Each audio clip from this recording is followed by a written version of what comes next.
actually today we are happy and then we are honored because we have Professor Stephanie Ma with us in this yellow webinar. So this is our like a public webinar that we do every once a month. So we host several leading scientists around the world to give us update on their research interests, research field.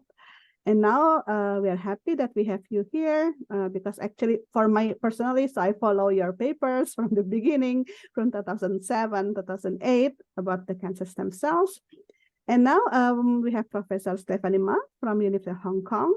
And then she will give us the newest insights on the phenotypic plasticity of the liver cancer cells, and also in relations with therapy resistance and the recurrence of the liver cancer.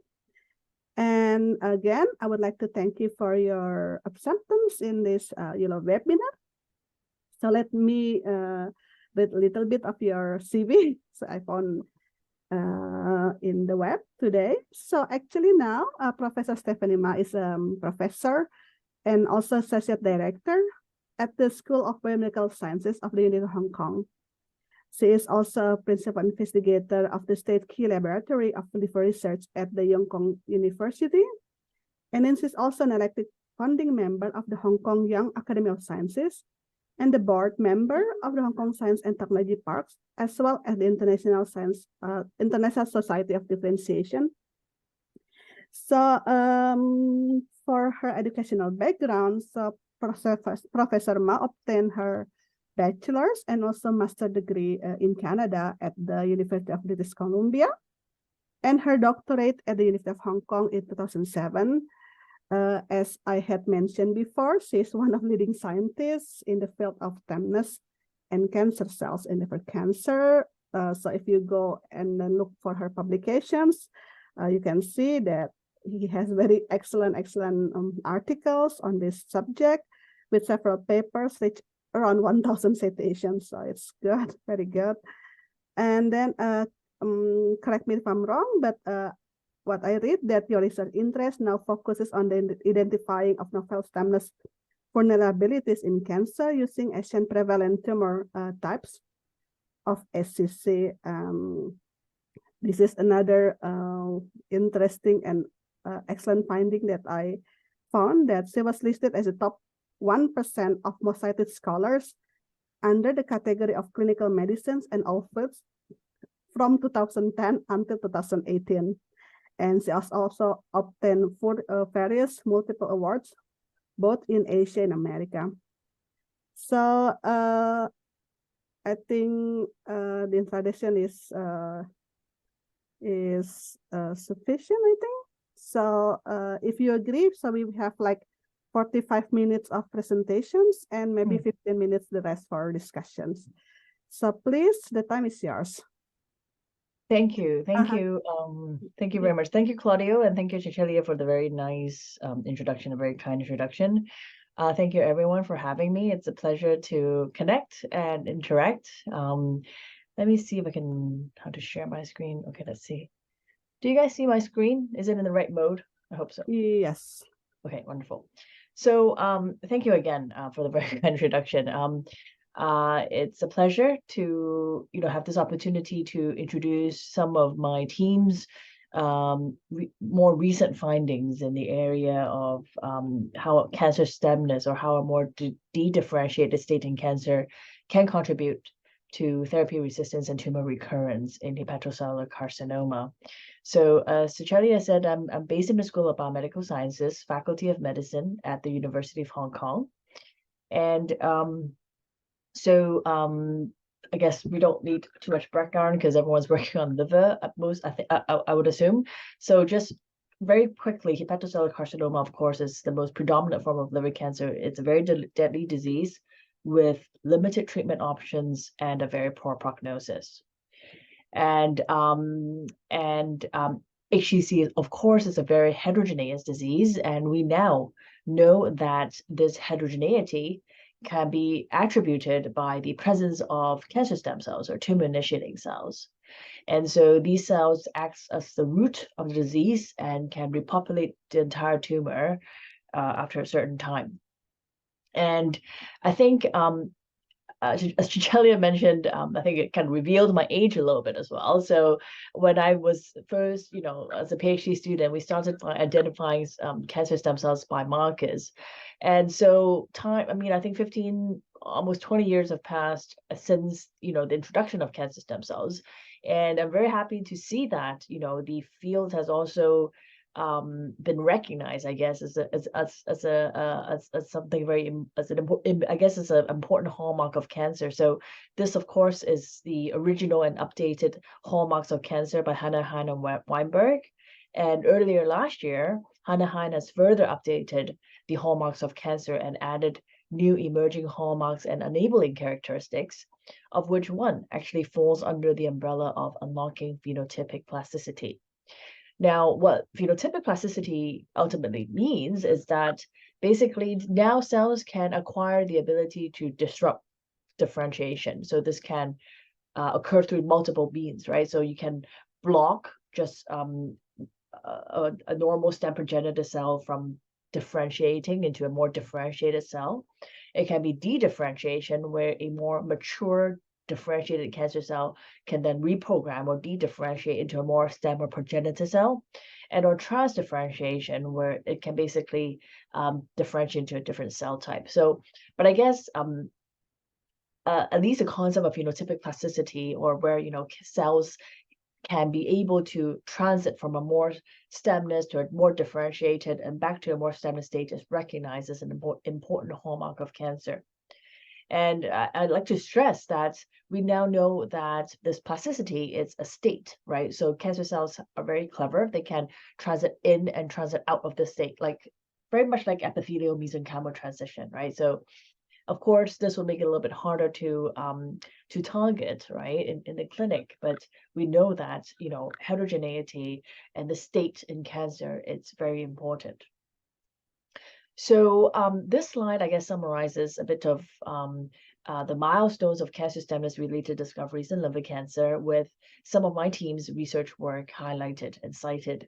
So as introduced, when we started in the field, when I was a PhD student, we started by utilizing just flow cytometry cell sorting and trying to identify, say, for example, if sorted like cell surface markers are functional cancer stem cell markers, by sorting them and then xenotransplanting them into immunodeficient animals. So by this means, we identify CD133, aldehyde dehydrogenase, and then with our collaborator CD24, and also identify CD47.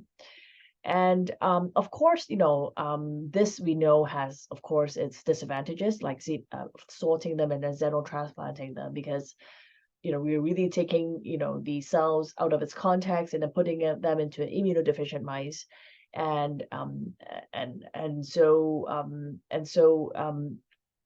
what I'll tell you as the first part of my talk is also a recent story where we have completed lineage tracing and lineage ablation of prominent one, which is the mouse homologue of CD133, and we found that, again, intact without sorting, we're also able to show that CD133 contains proliferative and more stemness signatures. I will tell you a bit about that. So after identification of markers, we also spent quite a bit of time trying to identify intrinsic regulators, or regulators that would dictate stemness. And by this means, we went through cDNA microarray, we did various next generation sequencing like RNA-seq, single cell, ATAC-seq, et cetera, and try to understand what are the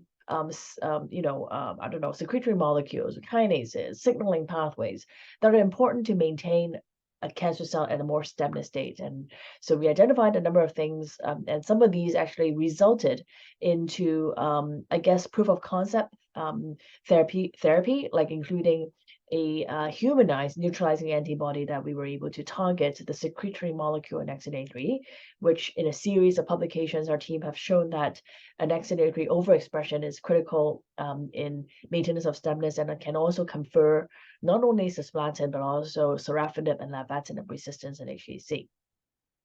So, so this antibody we've now humanized and also licensed and also patented.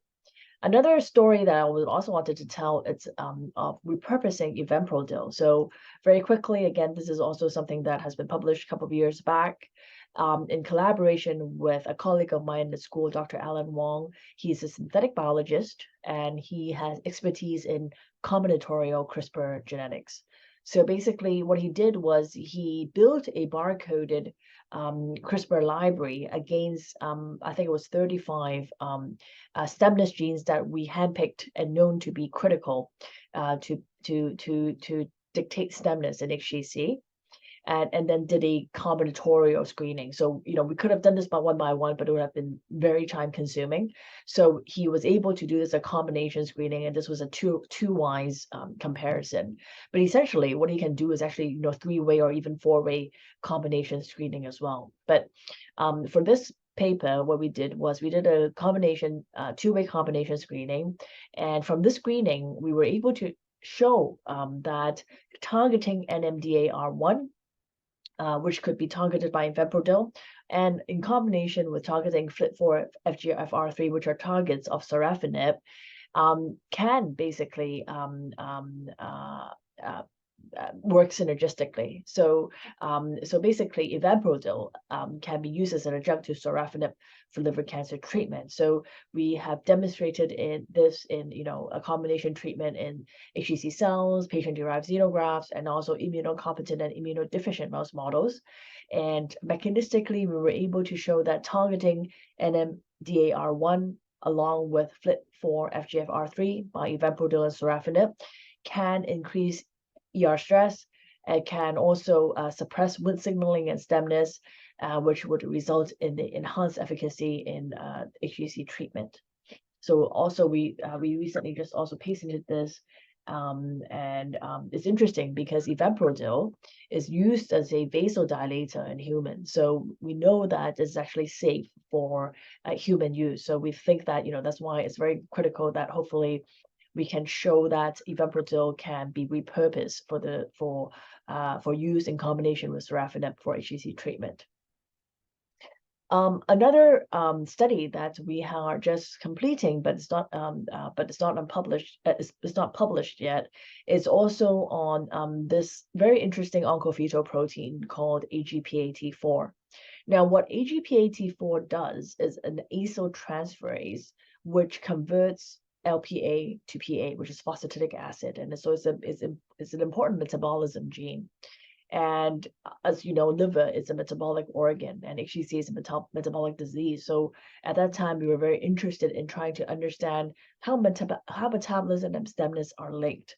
So just to quickly, in just one slide, talk about this story, is that we found the oncofetal protein AGPAT4 to be critical in of course, driving stemness and also drug resistance in hepatocellular carcinoma.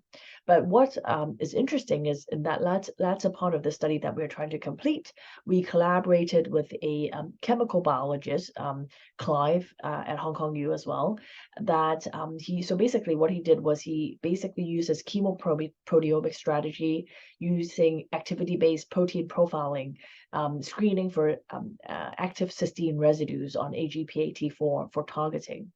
And it's interesting because we have now identified a specific cysteine residue on AGPAT4 that is unique to AGPAT4, but is not present in AGPAT1, 2, 3, or 5.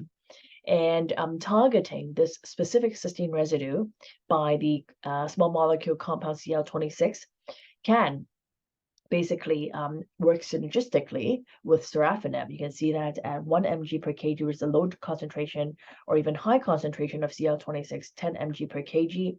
You can see that when it's used in combination with sorafenib, it will lead to a maximal suppression effect in suppressing the tumor, and also it will lead to a decreased tumor initiating cell frequency, suggesting that the stemness is abrogated. So we're sort of trying to complete the story, and we were able to also identify a mechanism by how that it drives basically targeting AGP84 by the CL26 can abrogate LPA to PA conversion, and the PA can no longer feed onto mTOR signaling, leading to abrogated stemness activity. So just going back to this slide again, so other than intrinsic regulators, we have in recent years also been very interested of course, in the tumor microenvironment. And in the last couple of years, we've also identified the role of how a soft matrix in the liver, how a more glucose-deprived environment, and how cancer-associated fibroblasts that secretes follistatin-like 1 can actually maintain more stemness state in liver cancer. And so, more recently, we have also expanded this into looking at the cancer stem cell immunology, and also, as I mentioned before, utilize lineage tracing and lineage ablation to try to understand more about prominent 1, or which is CD133 in HCC. So just a little bit about this genetic lineage tracing work. Basically, what we did was we took the PROM1 CRE-ER mice and crossed it with the TD tomato mice. And upon tamoxifen treatment, basically all the PROM1 cells will be genetically traced, right? So when we followed it from day 3 to day 10 to day 30, you can see that there would be these PROM1 cells would show competitive amplification and clonal expansion. In a stepwise manner from day 3, day 10 to day 30.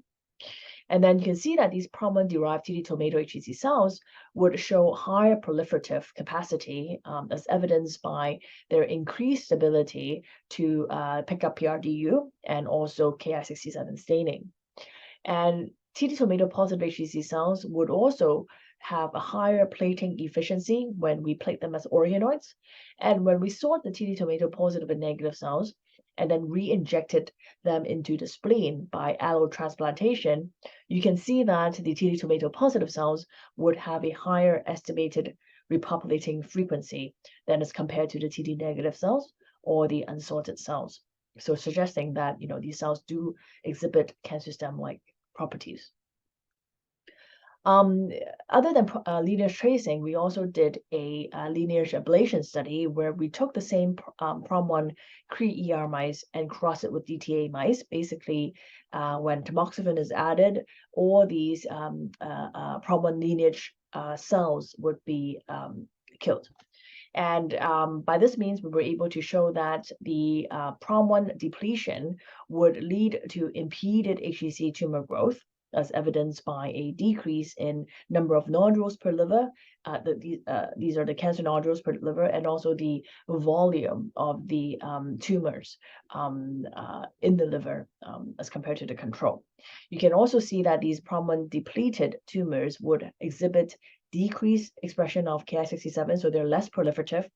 And most importantly, when we depleted PROM1, it would lead to a prolonged survival of the mice. And we did this both in hydrodynamic tail vein model, where we injected proto-oncogenes and RAS and AKT in this scenario, and Sleeping Beauty, of course, to create this HCC model. We were also able to show this in the DN CCL4 HCC model.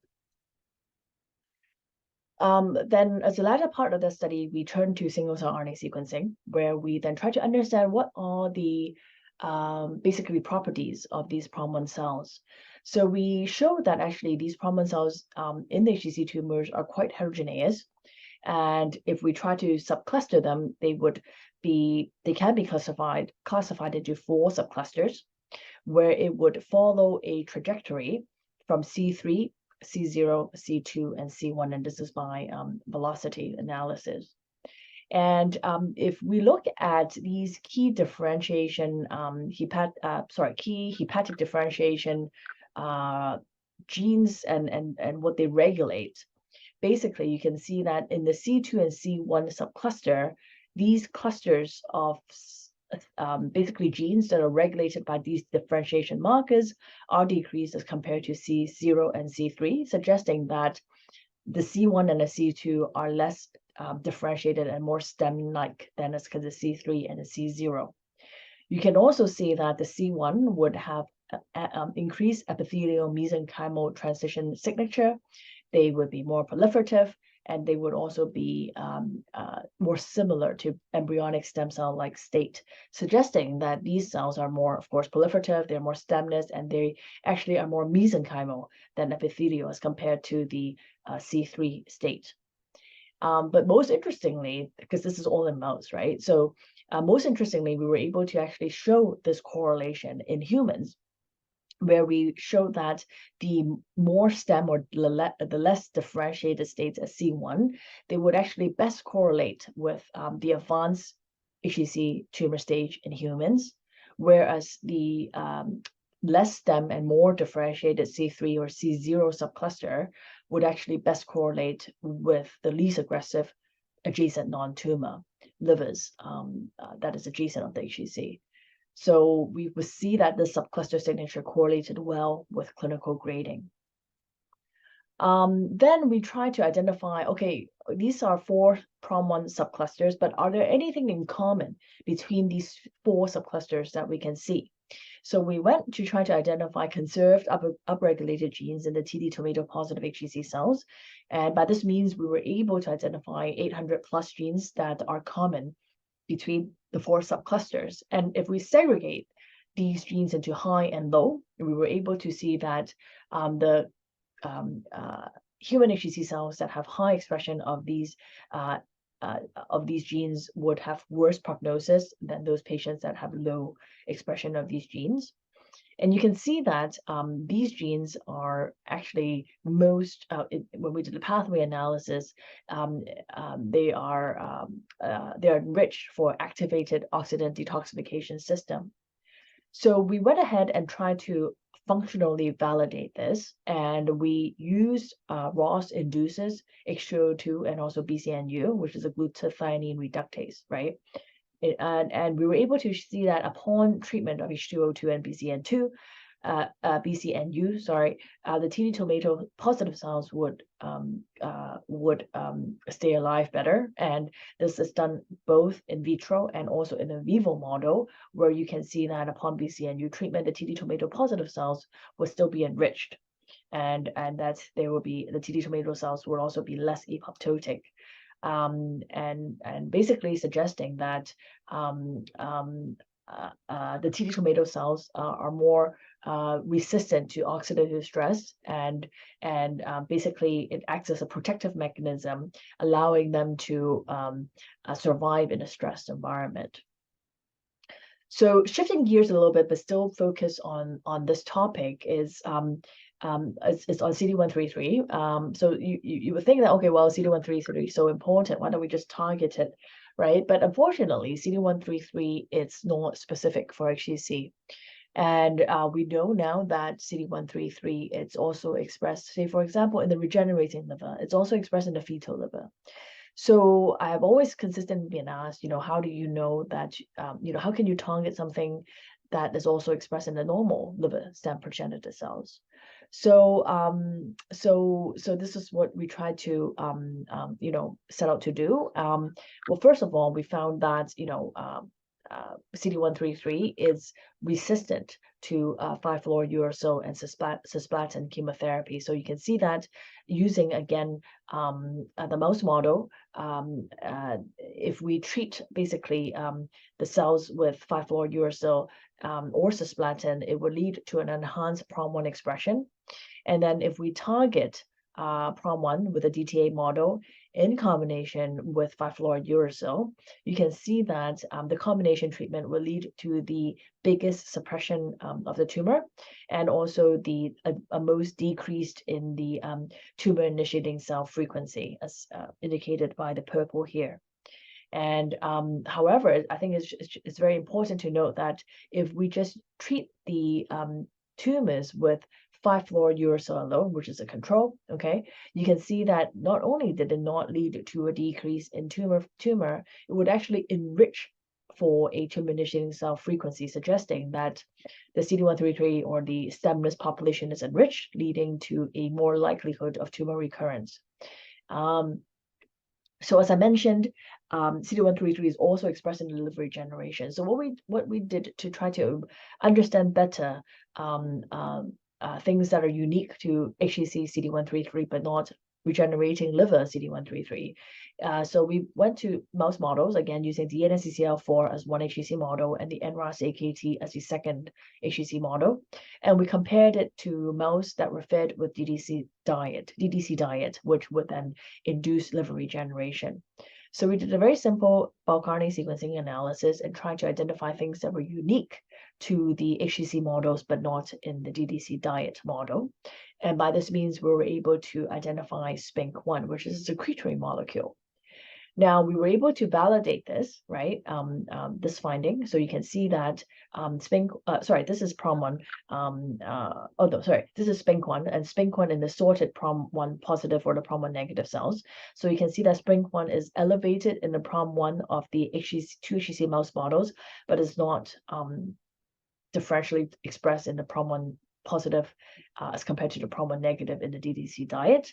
We were also able to validate this in just the regular tumor, and then again in the liver regeneration that was induced by partial apoptectomy in this case, we were also not able to see any difference or actually very little expression of a SPINK1. We also expanded this to using a NASH HCC mouse model, where we were also able to see elevated SPINK1 expression in HCC tumors of the NASH-induced HCC as compared to control or the steatosis model. Now, SPINK1, what it is, it's basically an enzyme that protects the pancreas from autodigestion. And you can see that, just looking at the protein atlas expression, you can see that's why SPINK1 is highly expressed in the pancreas, but is almost non-existent and not expressed in other organs, including the liver or many of the other cell types of immune cells or other normal cells, which makes it we feel that it makes it an attractive target. So we were able to further validate, the correlation of SPINK1 and the PROM1 in the two mouse models, and showing that there's a high Pearson correlation. And if we deplete PROM1 cells, again with DTA using both DNCCL4 and NRAS-AKT, you can also see a decrease in SPINK1, and this is validated by quantitative PCR, as well as at the proteomic, as well as by immunofluorescence, by RNA scope analysis, because there wasn't a good antibodies for SPINK1, at least for mouse. Now, we then collaborated with my previous mentor, Professor Guan, who actually made a few interesting models. One of these was the mouse fetal liver. Basically, he took different embryonic stages of the mouse fetal liver and did a bulk RNA sequencing. So you can see that in this model, SPINK1 is actually most highly expressed around day 18 in the mouse fetal, but then it would sharply decrease when the mouse fetal liver would differentiate into hepatocytes. The second model that he had was a human hepatocyte differentiation stage, where he took embryonic stem cells and tried to differentiate these cells into hepatocytes in culture. And again, here will be able to see that SPINK1 would be most elevated in premature hepatocytes, and then again the expression would sharply decrease when it differentiates into normal hepatocyte. We also did single-cell RNA sequencing analysis of this human liver development model, where we were able to see that high SPINK1 expression would best correlate with hepatoblast or fetal hepatocytes or hepatic progenitor markers than as compared to adult hepatocytes and mature hepatocyte markers. And then cellular trace analysis here also showed that in the population where it is least differentiated, there will be highest expression of SPINK1. And then TCGA analysis also showed that, of course, SPINK1 is elevated in advanced histological grade, which is correlated with poor differentiation. High SPINK1 would also correlate best with hepatic progenitor markers as opposed to mature hepatocyte markers, and it would enrich for signatures like stem cell HCC subclass, undifferentiated cancer, and embryonic stem cell.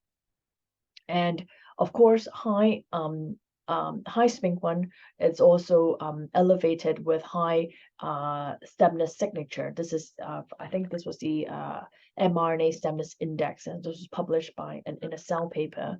And of course, we were able to validate this at a proteomic level, where proteomic SPINK1 elevation is more frequently detected in tumor than as compared to non-tumor. And again, we also validated this in NASH-related HCC. This is human clinical samples, where we were also able to see SPINK1 to be elevated in HCC as compared to normal adjacent human tissue specimen. So we then went on to do functional validation. Of course, we just, manipulated SPINK1, overexpressed it or knocked it down. And here you will be able to see that knocking down SPINK1 would decrease tumor initiating cell frequency.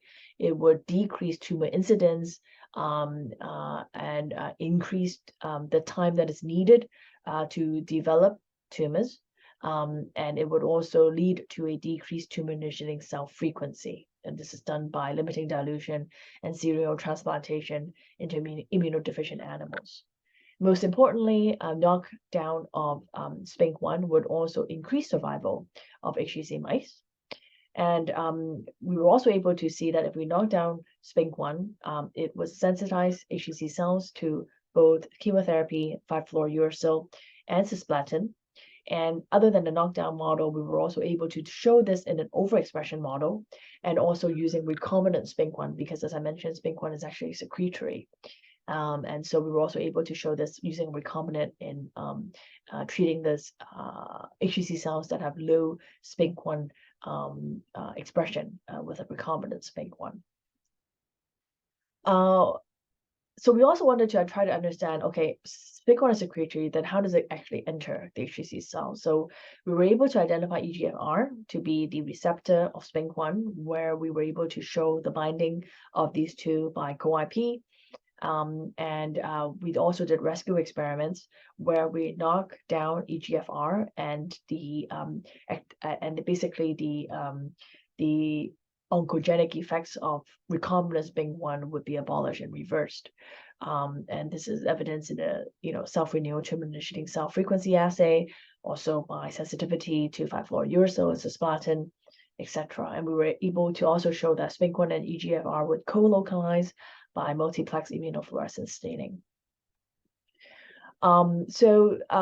Upstream, we were also able to show that SPINK1 is driven by the transcription factor EF3, where we were able to identify binding sites of EF3 on the SPINK1 promoter region. And you can see here the SPINK1 expression and EF3, it's positively correlated. High SPINK1 and high EF3 co-localize in HCC tumors, and the binding of EF3 onto the promoter region is also validated by CHIP-qPCR and, of course, luciferase reporter assay by various truncation experiments. And downstream, we were also very interested to try to understand how SPINK1 mediates cancer stemness and drug resistance. So we took TCGA data and segregated HCC patients into high SPINK1 and low SPINK1, and we were able to identify this hallmark called E2F. Now, if you work up E2F and you work downstream of EGFR, you would know that EGFR, of course, controls MEK, ERK, and then CDK4/6, RB, and then E2F, right? And which, the first thing you would think would be cell cycle. And so we actually, first thing we looked at was cell cycle, but surprisingly, we were not able to see an altered proliferative capacity of these SPINK1-driven HCC cells. So you were not able to identify much differences in G1, GS, and G2M phase. And if we do signature, we're also not able to segregate high SPINK1 and low SPINK1 and see a difference in, again, the cell cycle related GL1S transition, etc. But upon further reading, we understand that actually E2F have different family, and E2F2 in particular was the only one that actually showed an increase when we overexpress SPINK1, but not E2F1 or E2F3. And E2F2 actually is a gene that actually controls many stemness or dedifferentiated and chemoresistance. And these are the genes that we were able to identify to be regulated by 2F2. And you can see that high SPINK1 is actually correlated or more positively correlated with these E2F2 target genes. And we were able to validate this by quantitative PCR using, again, overexpression, knocking down SPINK1 and looking at these genes, or recombinant SPINK1 treatment, or using a SPINK1 neutralizing antibody. So basically, then we show that SPINK1 promotes, self-renewal, dedifferentiation, chemoresistance, and also tumor initiation through a deregulated ERK, CDK4/6, E2F2 regulatory axes. And lastly, for that part of this study, we actually did a proof of concept where we tried to target SPINK1 by injecting into the tail vein lentivirus particles that has SPINK1 knockdown in this NRAS-AKT model, alone or in combination with 5-fluorouracil. And you can see that this combination treatment would lead to the, again, maximal suppression of liver weight.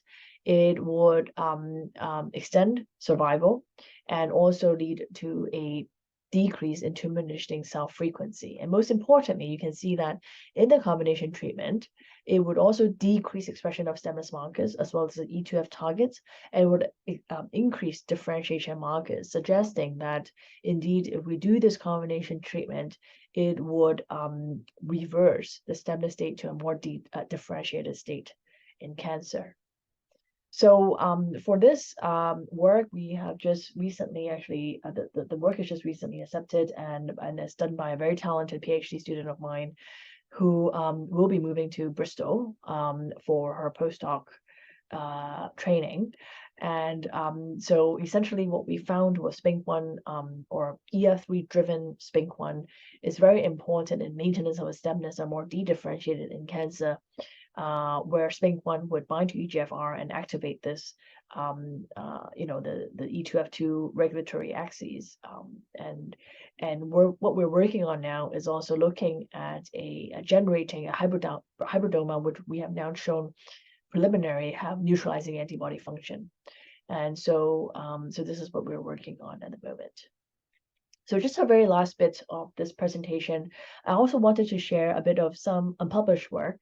So as we all know, HCC is a heterogeneous disease, and currently, basically the treatment has been one size fits all, right? We just, depending on the tumor stage, you either get lenvatinib, immunotherapy, whatever, right? Or liver transplantation, or tumor resection or something. So, and we thought that would be very interesting to distinguish drivers from passengers, mutations. And we wanted to see if we can do some sort of precision medicine and monitor driver-dependent alterations, and to ultimately stratifying HCC patients for better therapy. And so by this means, we have been doing some platform establishment. So, I mean, I think hydrodynamic tail vein injection, as I mentioned, I don't think it's a stranger to anyone here that works in the liver field. So basically, we're able to inject any combinations of proto-oncogenes into the tail vein by this hydrodynamic injection mode and create HCC tumor. So it's something that was established by Sin Chan and her collaborators. And so we have now actually in the lab established a number of these mouse models using, like, for example, MEG exon 1 knockout, MEG P10 knockout, MEG TP53 knockout, Me beta-catenin mutated, or mixed MCL1 expression, or NRAS-AKT, etc., etc. But what we have gone one step further was we have actually developed corresponding organoids of these mouse models. So basically, we took the liver and we isolated these tumors and grow them as organoids. And of course, this is with know-hows from Hans Cleaver's lab, where me and my postdoc pre-COVID actually visited this lab and learned the know-hows of these organoids. And now we have completed drug screening. No, sorry, we have completed omics analysis. We have done whole exome sequencing. We have done bulk RNA sequencing. We have done phospho proteomics and proteomics analysis, and we have done ATAC-seq for chromatin accessibility of these tissue and the corresponding organoids. And essentially what we want to do is we want to see what are the okay, so now we're able to have, like, very clean drivers that are driven, and what are the, are there any specific or unique changes that are driver specific? So this is what the hydrodynamic tail vein induced HCC tumors would look like, and this is what the organoids would look like. And you can see that the success rate of generating these hydrodynamic tail vein models is very high, with a very short latency. So basically, we can generate HCC tumors within 6, 8, 9 weeks, as compared to, like, say, for example, DNCCL form, which will take months, right? And this is what the whole exome sequencing looked like. You can see that the whole exome sequencing shows very clean mutation profiles in the tumor tissues and an organoid. So, for example, take XN1, the c-MYC, you can only pick up XN1 mutation, and of course the c-MYC mutation. Similarly for TP53, only the TP53 mutation were picked up, etc. So you can see they have very clean mutation profiles. The organoids and tumors show relatively similar mutations or CMV analysis. And this is what the HCC tissues would look like when we stained it for H&E and also did immunohistochemistry analysis. You can see we did HNF4 alpha, which is a hepatic marker, and cytokeratin 19, which is a cholangio marker. And you can see that most of these, basically all of these HCC mouse models would have high expression of HNF4 alpha, suggesting that they are HCC and not cholangiocarcinoma. You can see that, you can argue that, the CK19 is also picked up in some of these models, but you can see that they're mainly picked up in the non-tumor region and not in the HCC. And of course, we were also able to see elevated alpha-fetoprotein, of course, MYC overexpression. And for the beta-catenin, it would be constitutively active. So we can see high beta-catenin and FCL1, and then depletion of the TP53 and the P10 knockout models. This is what it will look, the organoids were stained for. Again, we were also able to see in the HCC organoids, there will be high expression of alpha-fetoprotein, high expression of HNF4 alpha, but then very low or absent expression of the cytokeratin 19. Then RNA sequencing analysis will show that these HCC and the tumor, HCC organoids and tissues would more be hepatic than the cholangiocyte, again suggesting that they have they're HCC more so than cholangiocarcinoma. And this is the PCA analysis of all the tissues and the organoids and the normal tumor liver that were profiled, and you can see that the non-tumor normal tissue would group together, distinct from the HCC tissues and organoids, but the HCC tissue and organoids was still separate as two clusters. But this would, I guess, be normal because we're actually putting a lot of growth factors in the organoids, and I would assume that it does actually look quite different. But it's important to see that it's very different from the normal and the non-tumor tissue. And if we do a heat map analysis of this tissue and organoids, you can see that as compared to the normal and the non-tumor, you would see a little bit more blue in the organoids and tissue, suggesting there would be lower expression of these tumor suppressor genes, and there'd be more red as here, showing elevated expression of oncogenes as compared in both the tissue and the organoids as compared to the normal and non-tumor. Now, I think one thing that I would want to end is, okay, this is all mouse, right? Again, so how can we draw some human relevance to do this? So of the 5 models that we looked at, and we tried to map this back into human signatures, you can see that the beta-catenin model actually showed, as compared to the 4 models, of course, would be least proliferative, was least related to recurrence, least related to stem cell survival. And then if we go and look at the paper that was published by Dermatology, where they did subclassification of HCC patients, you can see that the beta-catenin mutated HCC subclass that is identified by G5 and G6 by the Boyle classification here, and then also the S3 by the Hoshida classification, is actually grouped under the non-proliferative class that exhibits the least aggressive tumors that are more differentiated that have the lowest frequency of vascular invasion. So suggesting that, of these five drivers that we're looking at, indeed, beta-catenin seems to be the least aggressive, and it also recapitulates human HCC subclass. So what we're doing now in the lab is we have a few projects that follow up on this, and we have now completed a drug screening of these driver-dependent mouse models where we were able to identify things that are quite unique to beta-catenin and not in the TP53, which are the two main drivers of HCC. So hopefully next time I'll be able to share with you some of that exciting data when it's more more mature. So with that, I'd like to end by thanking everyone who has done the work, in particular, a lot of people on my team that I recognize in the lab, and of course, collaborators within Hong Kong U and in the regional area as well as overseas. So with that, I'd like to end. Thank you very much for your time. I'm happy to take questions. Thanks.